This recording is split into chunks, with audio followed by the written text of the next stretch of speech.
there is liberty. And who do we need liberty from? It's the government. We're not looking for liberty from each other or anything else. It's the government that oppresses us. It's the government we need liberty from. Anyway, so I became an advocate for freedom, an advocate for personal rights and constitutional rights. And I didn't intend on doing that. I moved down to Florida in '09, and I wound up getting roped into this. And you don't do that by choice. It's something that just happens. I grew up in Detroit, pretty rough neighborhood in Detroit, and we knew from an early age that if you gave in to the bully, it would make things a lot worse. So you had to stand up for yourself. So I knew that when I moved. I don't care if it's the judge, the court, government, police. It doesn't make any difference. I'm right and right. And sometimes you get into a little bit of trouble with that. In my particular case, it all started back when I moved here about a year after we had a little bit of domestic problem in my household. And my wife cold cocked me. Pretty shocked. We never did that before. And I didn't know what to do, so I just said, you know, if you do that one more time, I'm going to call the police. Second time. So I called the police. Little did I know when they arrived that my life would go to hell in a matter of 10 minutes, that I hadn't done anything wrong. The police come, my wife was very attractive. They went to the back bedroom with her, the two male cops. I talked to the other one. In a little while, she came out, she had scratches on her arm, and they put me in cuffs. She said that I had scratched her. And of course I didn't do anything like that. Later on she admitted that I didn't do anything like that. But that started the whole saga. And what happens when that happens is you get arrested, you get taken out of your house, you're not allowed to see your children, you have no place to live. I worked out of my house, so I lost my business, my ability to earn income. And basically all I had was the clothes on my back and the money in my pocket. And you wonder, how is this even possible in a normal society when I was the one that called 911? Well, what happens is the police in my area and in a lot of areas around the country are basically corrupt. They're corrupt in a lot of little ways that you don't know unless you've experienced it, unless you've seen what they do in person a lot. And that's a lot of the problems that I had, is I had the same generalized, well, most of them are good kind of a philosophy. And when I got into that situation with them, I started having all kinds of problems with them. They were following me everywhere. They were pulling me over. One time I was on the way to the DMV, they pulled me over, and I had bought a new car, put my plate on the back of the car, I drove to the DMV with all my paperwork, I'm going to go transfer everything. They pulled me over about a mile before I got there, and they wrote me 7 tickets and tried to impound my car. But I had parked it on private property. I said, you can't. But they were trying to steal my car. I got another ticket out in front of my house for not having my daughter seatbelted in her car. See, we haven't even left the curb yet. We're in front of my house. The police pull up and give me a ticket for not having my daughter seatbelted in the car. I mean, this kind of stuff is literally crazy. And you start to wonder, is this just the way this city is? Is this the way this town is? What the heck is going on here? And it got worse. I mean, everywhere I went, I was getting into trouble with these guys. When my wife made those accusations, the only way you can protect yourself from false accusations is to have zero contact. None. No emails, no phone calls, no personal contact. Don't even wind up running into somebody somewhere. And that's what I did from that moment. If someone's going to make a false accusation against you, you have to cut them out. You can't continue to have any contact with them. And when I did that, I stayed away, but that didn't change anything. I kept getting arrested. She would make false accusations against me for domestic violence. I didn't even see her. I wasn't even near her. I would go to jail again. And it started to really start to sink in, what is going on here? I didn't know. And then one day, my daughter comes home from a custody exchange, and it was raining, so my ex-wife had put her phone in my daughter's backpack and forgot to take it out. So now I have my wife's phone. It's on. I start looking at some of the messages, and I'm pretty shocked to see that there's a whole bunch of messages in there from several Clearwater police officers and Pinellas County Sheriff's deputies. And I guess they had this little arrangement, whoever of them would screw me the worst, she would screw them the best. So all these guys, and I don't even know if they knew about each other, but there were several police officers in there, and this was becoming a problem. Also in the phone was several photographs of cars that were parked out in front of my house with the license plate number, and then the attached confidential David report of the owner of the vehicle. So these cops were coming to my house at night. They were looking at who was parking around my house, and they were sending photographs of their cars and their license plates and their confidential David report identifying them to her, which is a crime. So, of course, I find this information. The first thing I do is I go and I file complaints against the Clearwater officers that were doing it and the Pinellas County Sheriff's officers that were doing it. They did an investigation, and both agencies came back and said they didn't do anything like that at all. I've got the text. You can't prove it was from them. I mean, unbelievable. I thought for sure they'd do something about this. This is absurd. It's a criminal act. Didn't happen. So then, that was my first foray into public records. Well, there's got to be a record of who looked up my David report, and I found out that yes, you have to give your badge number or your ID number to access the records every single time. So then I decided I'm going to find out who has those records. I went up to Tallahassee to get my David information of who looked up my David information. Finally get all the records, and you're not going to believe who was on there. All 4 of those cops. Multiple times requesting information from the people that were out in front of my house. I did the location, I did the license plate numbers of these people, and they came back. So then I went and did it again and filed a second round of complaints. The Clearwater Police Department started to do an investigation, but no one was doing anything, so then I went to the press. And the press actually liked the story, and they put it in the story about what they had done. And the next thing you know, the Clearwater Police Department winds up firing this Lieutenant Richard Crean and another subordinate. He got into a lot of trouble. But Sheriff Galtieri at the Pinellas County Sheriff's Department didn't do anything. Nothing. He didn't do anything to them. And then he supposedly had a private meeting with some of the officers and told them to leave me alone. And a couple weeks later, these officers were at my house, looking through my windows in plain clothes. And they were ordered to stay away. I have video of them doing this. Again, went back to the Pinellas County Sheriff's Department. This has got to stop. This is crazy. You told them to stay away. What are you doing to these people? They wouldn't do anything. Sheriff Galtieri would not do anything to these people. So then I started to get a little angry, and I sent him an email, and I told him that I am going to run for sheriff against you to expose you. Now, I'm not a cop. I've never been a cop, but you do not have to be a police officer to run for sheriff. So I looked up that nice little tidbit of information, and I told him I'm going to run for sheriff against you. Well, I thought that was pretty cool, you know, put a little fear of God into the man or whatever, you know. No. About 2 weeks later, I went to go pick up a car that I had being repaired in Tampa, and I was driving back across the Howard Franklin, and I'm driving and someone's following me. I look over and there's a Pinellas County Sheriff's helicopter next to me, and I'm going down the bridge and I'm looking at him, and there's no one else except me and the person following me, and this thing is definitely following me. So then I was thinking that maybe this was like a Goodfellas, where he's all coked up and he thinks he sees the helicopters going around. No, don't be paranoid, it can't be for you. But then the helicopter went up, and then I didn't see it. So we went into downtown St. Pete, and my girl that was with me, she calls and says, these cars keep trying to get in between us. And I start paying attention. There's all these minivans and pickup trucks surrounding our car. So like if we sped up, they'd sped. If we slowed down, they slowed down. So I got off in downtown St. Pete. I made a wild U-turn, pulled in, and all these vans and pickup trucks surrounded me, and they arrested me. They had blue uniforms on. They were some special tactical apprehension unit. They had a videographer videotaping the whole thing, helicopter buzzing around up above me. It was incredible. And I was like, this is interesting. Well, what am I being arrested for? And they told me that I had been dealing in stolen property, that I had been forging car titles, that I had committed elder abuse. I had no idea what they were talking about. None of it. I've never done any of these things in my entire life. I'm thinking, what the hell are they talking about? And then I realized, 2 weeks ago I threatened the sheriff. And so I started laughing, and he said, what's so funny? And I said, this whole thing is actually pretty funny. And he said, well, that's what you get when you mess with the sheriff. He literally said that. So since I was being videotaped, I asked for the records of the video that they took of me that day to see if I could get what they were saying. The records request came back, and they said there was no video, there was no videographer. But my girlfriend had videotaped the whole thing and got video of the videographer. So we took the depositions of the police officers, and we set the picture of the guy with the video camera on the table. And the cop said, where did you get this? Where did you get this? Like, I'm not supposed to know that that was the guy that they were all lying about. And he admitted that it was the Pinellas County Sheriff's videographer. Unbelievable. I sent legitimate requests for these records, and they told me they didn't exist. There was none. They lie all the time. And the truth of what they're doing is buried in their records. So I went ahead and I got arrested that day. And that day was an interesting day because the next day was my final custody hearing. And I had gone to court. I was going through all the stuff with the lawyers. I was represented by a lawyer for a long period of time. And what was going on was they weren't doing anything. They weren't fighting these cases. We'd sit down and talk about everything that needed to be done. We'd go into court. They'd do 20 or 30% of it, and nothing was ever changing. It just felt like they were part of the corrupt system against me. And so finally I thought, you know, I can screw up this case for free. I don't need him to screw it up for me. So I fired him and I started representing myself, which takes a little bit of organization. You have to read and comprehend the law pretty good, but it's not that difficult to do, especially if you know your case better than anybody else, which I did.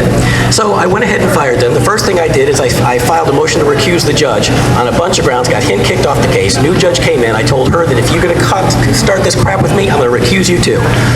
And she's like, well, we'll see how this goes. Well, the first thing I want is I want a psychological evaluation profile of the whole family, and I want a guardian ad litem for my daughter. Okay. So we went ahead and went through this process. And so the judge ordered it. The judge selected the guardian ad litem and the psychological evaluator. And I said, Your Honor, I made a public records request for all of the child protective investigations on me. There was 14 of them over the last 2.5 years. I have all of them here. I have all of them in my hands. And they said, well, we don't want you to give them to the judge because it could be tainted. So we'll order the Pinellas County Sheriff's Department to give the psychological evaluator a complete library. And I was excited about this because the day I got arrested, they interviewed her and my ex, and they said, well, has he been like this for long? How long has this horrible beating been going on? And she said, never. It's never gone on. It's just this is the first time. And that was in the report. So I was pretty excited about that since she went back and said our whole marriage was nothing but an endless string of beatings. And so I'm excited about having that piece of information. I go into the psychological evaluator's office for the first time. He says, sit down. And he was so gruff with me. I said, you must have already met with my ex. He said, yes, I did. So I said, okay, well, at least I know where I stand. So I sit down, and the first thing I want to do is show him that she was lying about having an abusive marriage. I wanted to show it in her own words where it says this. So I flip open my copy. He's got the copy given to the Pinellas County Sheriff's Office to him, and I get to that sentence, it's second page, first report, there's second line. So I can't find it. It's the one that says blah, blah, blah, blah, where he's never touched me before this. This is the first time. It's not on here. We turn the two books around, and that sentence was literally redacted from the report. The sentence where she said I had never touched her, the Pinellas County Sheriff's Department removed it from the report. The judge looked down at that, looked at both copies, or not the judge, the psychological evaluator. He sat back in his chair and he said, holy shit, you're telling the truth. Yes, I am telling the truth. But I needed to have those records. If I didn't get those records, I would have never been able to prove what was in there. He said, go back with both books, find all the discrepancies. There was 28 separate instances where it said something positive about me in the Pinellas County Sheriff's book, reports, and those were all whited out and redacted. Every single one of them. And so you have to ask yourself, why would a sheriff's office give a rat's ass about my custody hearing of whether or not I got my children? Well, it was the Pinellas County Sheriff, Robert Galtieri, who was trying to take my kids from me. And the reason he was doing that is he thought maybe if I was a little preoccupied fighting to have my own children in my own life, I might not have enough energy to go after him in an election. This was nothing more than protecting his ass by stringing me up and trying to steal my kids and criminalizing me, and then using their dirty, corrupt organization from the top, Sheriff Galtieri, all the way to the bottom, and everybody in between. And you think, how could this be? How is this going on like this? It's insane. Well, I was in jail. They're having my custody hearing the next day. I explained everything, my position, all the evidence that I had to the psychological evaluator. And then when I got arrested, they took me to the Pinellas County Sheriff's Office and made me sit in office there so I couldn't bond out that night to get to my hearing the next day for custody. The next morning, at 6 o'clock, no, we can't find your paperwork. They kept me in jail just so that I couldn't make it to my own final custody hearing, so that I would lose custody because no one knew where I was and I just didn't show up. So the psychological evaluator goes to the hearing. I'm not there. The judge asked, does anybody know where Mr. McLynas is? And my ex says, well, Your Honor, I think he might be in jail. And the psychological evaluator stood up and said, Your Honor, if he's in jail, she had something to do with it. And so did the Pinellas County Sheriff's Department. Now, I had already filed a motion against the Sheriff's Department. It's called a motion in limine, because I said, this is what they did. They tampered with the documents, which means they're lying pieces of crap. And you can't let them come into my case and testify because they're liars. And the judge in my case actually granted my motion to not allow the Pinellas County Sheriff's Department to come speak at my case because I proved that they were liars. So what happened was he went up there and he testified that this is the worst case of parental alienation he's ever seen, that I had done nothing to this woman. She provided him no proof that I did anything. And he also testified that he was under the impression that she could be a homicide threat to my daughter. Because if someone would go through that much trouble to keep a good father away from their kids, then she could kill them to keep them away from me. It's a possibility. So I was granted 100% custody of my daughter.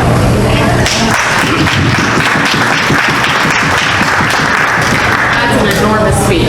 It is, especially when you're in jail. I'm the only person in the state of Florida that's been awarded full custody of their kid while in jail. And it's something that was accomplished, and I was able to do this basically because I kept the records, I kept the documentation, I showed what was going on, I could out-evidence them, and that's what records is. That's all records does. I had body cameras or dash cams in my car, and I got pulled over, and the Pinellas County Sheriff, who knew who I was, said he was going to write me a ticket for reckless driving because I made a little maneuver around a couple cars. And when I told him that I have a body camera front and rear, and the body camera is going to show that I wasn't reckless, that nobody swerved out of my way, that I used my turn signals, that there was more than enough gap in between it, and that you were so far back there's no way that you could have judged it. Now, is that really the way you want to go? And he said, well, I pulled you over for medically needy. It looked like you were swerving. Medically needy. Yeah, I'm fine. Go. So you have to be able to out-evidence them. If I did not have that dash cam evidence, I would have gotten an $850 reckless driving ticket. My insurance would have went through the roof for years when I didn't do anything wrong. So we have to protect ourselves. Now, we have this great Title 10, Chapter 119 law here in Florida. It's actually written pretty damn good as far as open records laws goes. And in these records laws, what it says is that any government agency that works for us, that has a records department, that we can actually go in there at any reasonable time and ask to see records, and they have to show them to us. It's literally like the library. You go in, you ask for a book, they give it to you. That's what it's supposed to be like. Because open government is the concept. Open government is the idea, and open government is what keeps people like the sheriff from doing what they're doing. If people know what they're up to, how crooked or corrupt they are, that's how you get rid of the bad politicians. You follow up on their records. You see something that doesn't kind of smell right in the newspaper, start making some public records requests. One of the things that they're going to do is they're going to try and put constraints on you. A public records request can have no conditions. None. They can't ask you your name. They can't ask you to fill out a form. They can't ask you to go to their portal. They can't ask you to come into the office. They can't ask you to do anything. They should just give you the records, and that's what the law says. Now, if you try and ask for the records, and if you do it as many times as Andy does, and I do, you become an enemy of the record state. And what happens then is if you're an enemy of the record state, what they start doing is they start feeding you to death. And they'll say that we need 27 hours to get those emails you asked for at $42 an hour per hour. And so you get these records requests for, I just want some emails, and you get a thing back $1,487, just ridiculous amounts of money. And what it's based on is the Title 10, Chapter 119 does allow them to charge a fee if it takes an extraordinary amount or an extra amount of time for clerical resources and materials. Now, I don't agree with this because we're already paying those records clerks. If they need an extra one, hire them and let the whole county share the expense of this. There should not be an additional fee. And the additional fee is basically for what they claim to be is redacting. Now they claim they need to redact everything and anything that you ask for. They need to redact it. You ask for your own emails from them, and they will want to charge you to redact your own emails that you sent them. It doesn't make any difference. They're going to charge you for everything. Now, I filed a lawsuit recently, or a couple years ago, against the Pinellas County Sheriff's Department because of this practice. And what they would do is, back then they used to give you an hour of free labor. So if you make one records request, you get an hour of free labor, they charge you on top of that. So I got very good, like Andy does, at making smaller requests. Smaller requests that probably shouldn't take an hour. And then I would make them separate. I'd make that one in the morning, this one in the afternoon, maybe two more the following morning, and I'd do a string of 8 or 10 of them over the next a day or two. Well, what they started doing is they started bundling them together and then saying, if I didn't pay for all 8 of them, I couldn't get the one that I wanted. And then I would ask them to please explain how much each one is. They wouldn't do it. So I literally sued them, and I have that suit is still going on because the Pinellas County Sheriff is fighting it with every single fiber of his being. I filed the suit against him against the Pinellas County Sheriff's Office. Their first response was the Pinellas County Sheriff's Office doesn't exist. Legally, they put that in paper and they file it. Now you're going, what? Yeah. The reason that they did that is because the sheriff is a very unique entity. He is the person who wears the badge. He is the sheriff. And technically, everything out there, all these other deputies are literally a clone of his power. He technically slices off a little piece of his power and he gives it to each one of these people, but each one of them are representatives, direct representatives of the sheriff. And the sheriff is culpable for every single thing that they do. And a lot of people don't know that. So we went ahead and filed it the right way, and they keep filing all these motions to dismiss and everything they can because I'm asking them for the emails of their fake investigation to go against a political opponent in an election. Now, I also went down to my election office on my 2 elections, and I noticed something interesting. The Pinellas County Sheriff's Department was the one that was picking up all the ballots. All over, they had a meeting, and I have this all on video. They had like 60 police cars show up in off the parking lot. No, not the parking lot of the supervisor of elections, because it's actually against the law for the sheriffs to be in the parking lot of the supervisor of elections. So they met in the parking lot next door. They all got a game plan, and they all drove off. In about 3 or 4 hours, the cars started coming in. One cop car after another pulls into the election office. The police deputy would get out, and he would take all the big cases of the ballots out. There was no supervisor of elections employees with them. Basically, the sheriff who was on the ballot was permitted to go pick up all the ballots in Pinellas County and have them in his own private possession or control without any oversight whatsoever for hours. And I filed this complaint with DeSantis' new election fraud division on this. No, they'd rather go after the black guy who got out of jail and he thought he had his voting rights restored and arrest him instead. So it's crazy what's going on here, and we all have a duty to protect the liberty that you say that you're fighting about. And maybe you don't have to get into as much of a tussle with them as I did, but it affects all of you. It's like the new building down here. Andy was telling me $75 million for the sheriff's office here? That's a ridiculous amount of money. One of the ways that they waste money here is they arrest people for nothing. That's right. Anything. They'll arrest you for anything. And I put this question to you. What does arrest actually accomplish? Does anybody know what an arrest actually accomplishes? I'm asking. It creates money. It creates a flow of money. But it serves no judicial purpose. They can just give you a summons to show up. It's just like they can put you in jail. It's just something that they do because they need more officers, more cells, more buildings, more retirements for their friends and families. And they do this to just literally keep milking you, the taxpayer. I had heard it rumored for a long time that hundreds of thousands of dollars were filtered from the top down through every arrest and conviction. And I didn't believe that until I lived in South Africa. And for security purposes, I had to obtain my FBI report, which I'm sure nobody here has done besides me. But in that FBI report, for felony arrests that I was never convicted for, they did issue hundreds of thousands of dollars on my name in disbursements to the state and local authorities. Yes, it's a big money cow. That is reality. It's a big money cow. In Pinellas County, they have 300 federal inmates in the Pinellas County Jail. The federal government is paying them $81 per federal inmate. It costs the Pinellas County Sheriff's Office $190 a day to house them. So the citizens of Pinellas County, for some strange reason, are picking up this multi-million-dollar tab to house federal prisoners, and they're paying for it out of their own pockets. And you have the same kind of stuff going here. You wouldn't believe what's going on. These fees that we talked about for the records, I wanted to challenge those fees. So you can't challenge them until you pay them. So I paid a fee, and I got the records back, and it was nothing much. It was $120 for some records. Then I asked for them to produce the record to the cost. How did they determine? Now, when I first asked for the records, they send you a letter, and the letter says, we've got your records request. It's going to take a little bit of time.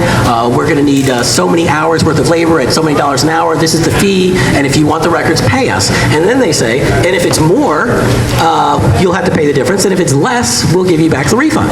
Well, that sounds reasonable, right? Why not? So I did this a couple of times, and then I asked them for the documentation of how they determined that original guesstimate was accurate. They didn't have any records. We took the depositions of the records clerks, and they said they were never told us to figure that out. No one ever asked them to figure out how long those records requests would take so that they could verify, just like they promised to do in the letter, and they do that right here. I've seen the same letters from him.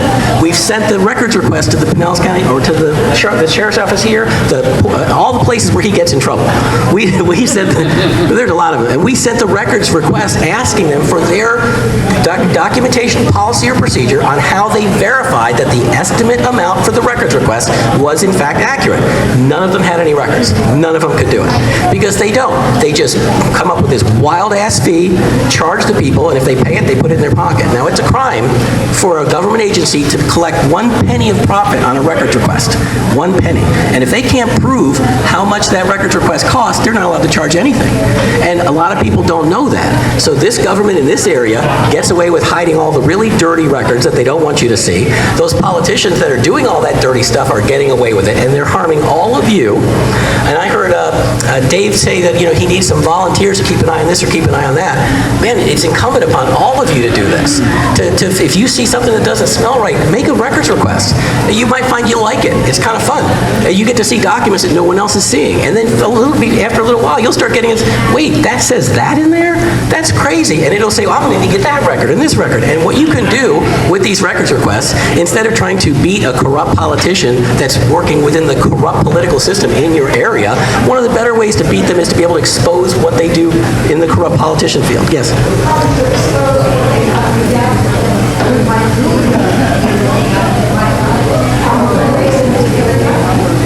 Yes, they actually have to have a legitimate reason to redact it. If they redact something, they have to actually tell you what that was for that specific redaction. And most of the time, they just skip over that. They just say it's redacted per Title 10, and they have to name each individual specific time, and a lot of times they don't. But if you don't know, these are the experts. They're record experts. They were supposedly trained in this stuff, so they should know all these laws and regulations, and my guess is that they do. The upper-ups do, and they train their subordinate staff to do this kind of crap on purpose.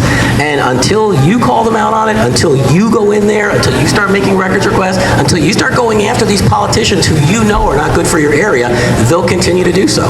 And just like I was able to protect myself from the sheriff's office in my area by having the documentation, out evidencing him having the records, you can do the same thing here to achieve victory in the political forums that you're wanting to, get people inside there that are freedom-orientated, and do that by exposing some of the crap that they do by making these public records requests. So I want to finish what she was saying. So she was asking, what do you do if there is a violation? And as you know, I am the ultimate violated here in Charlotte County for records. So I think that's what she was asking too. What can we do? Can we sue them? Do we need a lawyer? How much money does it cost? Can you get it unredacted with a judge looking at it? Well, this is all great questions. Thank you. I'm sorry if I misunderstood your question. But when they redact these documents and they take this information out of the documents and they're supposed to do something about that, the only thing that you can do if they deny you access, they refuse to give it, they overcharge you for it, is to sue them. There is no teeth in the law. There is no government agency you can report them to. There's no oversight committee in the state of Florida. So they made this really great Title 10, Chapter 119 public records laws that has absolutely no enforcement at all in it unless you sue. And if you sue, then the government takes your tax dollars and does everything they can, like they've done to him and me, and fights you on it.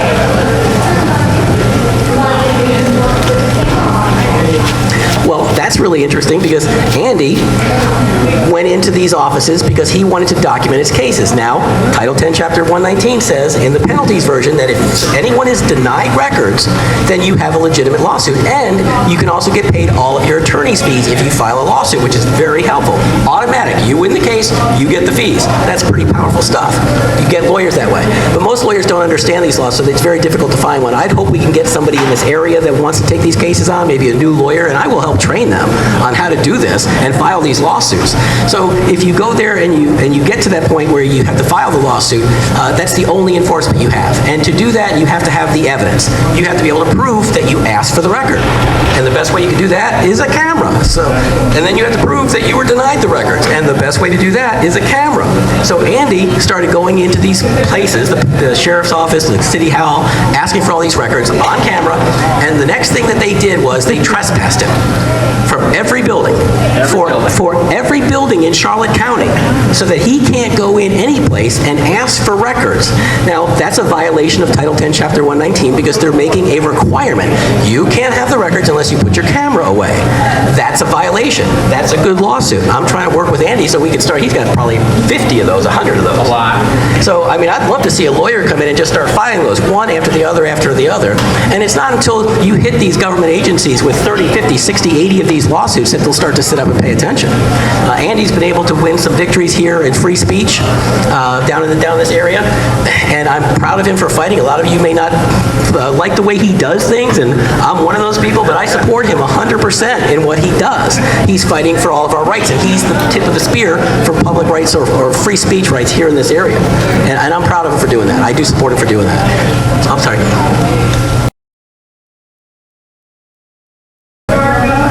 I always like to start with emails, just to see what's in there. You know, if I have a politician who I don't like, I'm going to just ask them for all their emails for the last week. And if they come back and they say, well, that's 47 hours and I need $3,000, well, then how about the emails for the last couple days? Oh, well, that's $370. How about the emails for between 2 and 4 p.m. on Friday? And you just narrow it down until you finally get your records. And then you just start asking, you just literally start asking, reading the emails and seeing what's going on, looking behind the curtain. And it's the same thing you're going to find out as Wizard of Oz.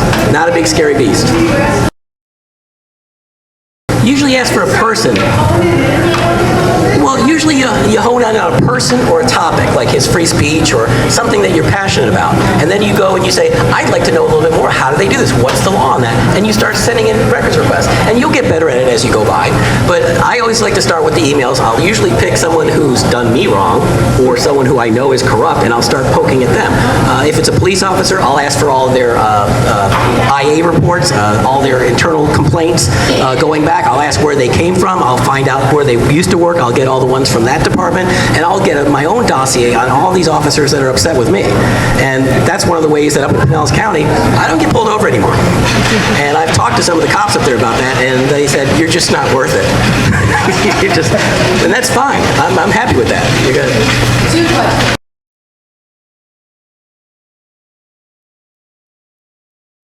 Well, I hate to break the bad news to you, but if you actually pull back the curtain and you look at your own government, you'll never be able to live a normal life ever again.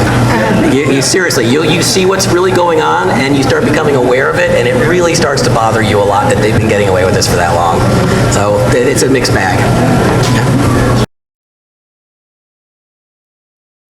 Well, it's not illegal to videotape in a government building. The United States Constitution, First Amendment, gives us the right to do that.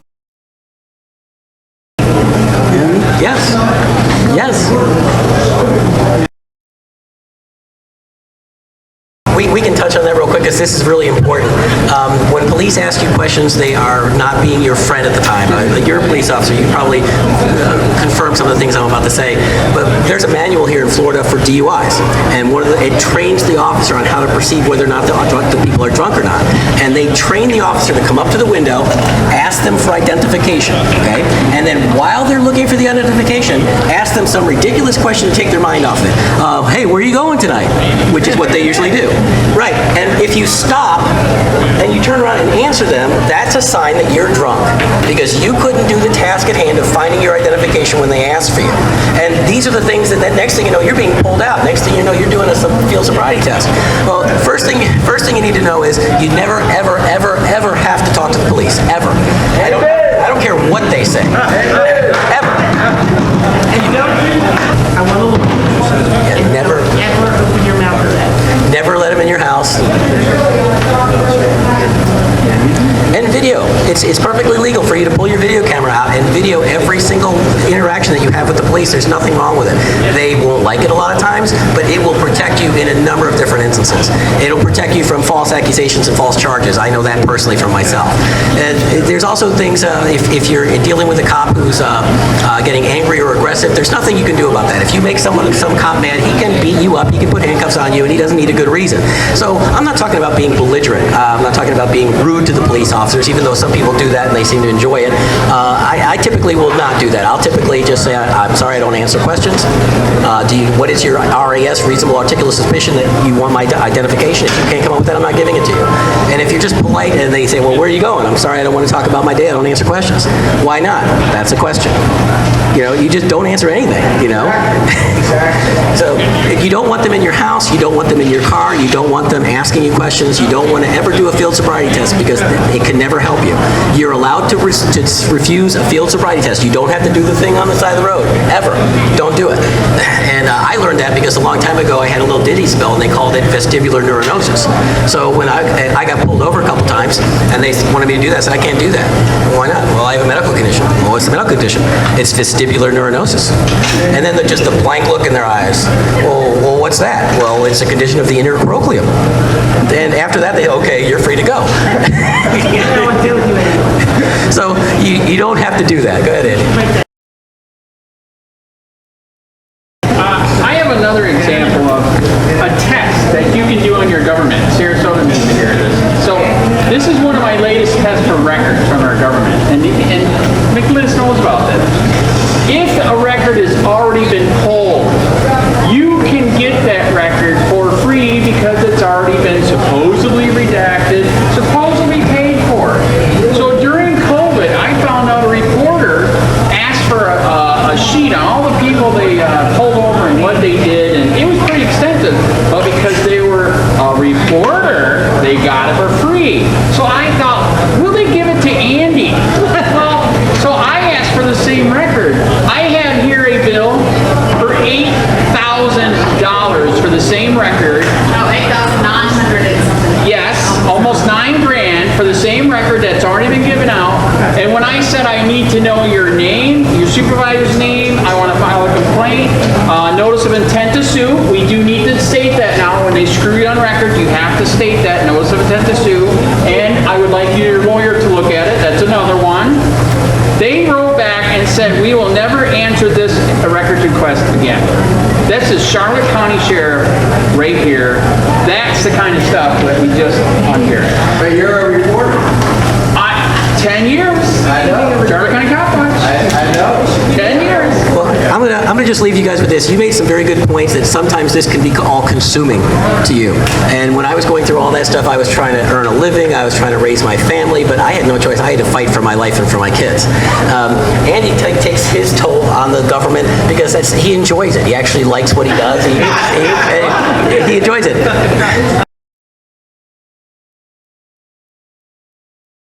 But even if you don't want to take them on for your entire life, it doesn't stop all of you from questioning what they do. Question your government. And the best way to question it is public records requests. And then if you get something interesting, share it. And maybe somebody else will pick it up from there and take it, and you don't have to go through all that. But just to exercise your rights. If you don't exercise your rights, you lose them. Your government is taking advantage of you, and the only way to stop them is to know what they're doing, and the only way to know what they're doing is to request records and find out. And if I can also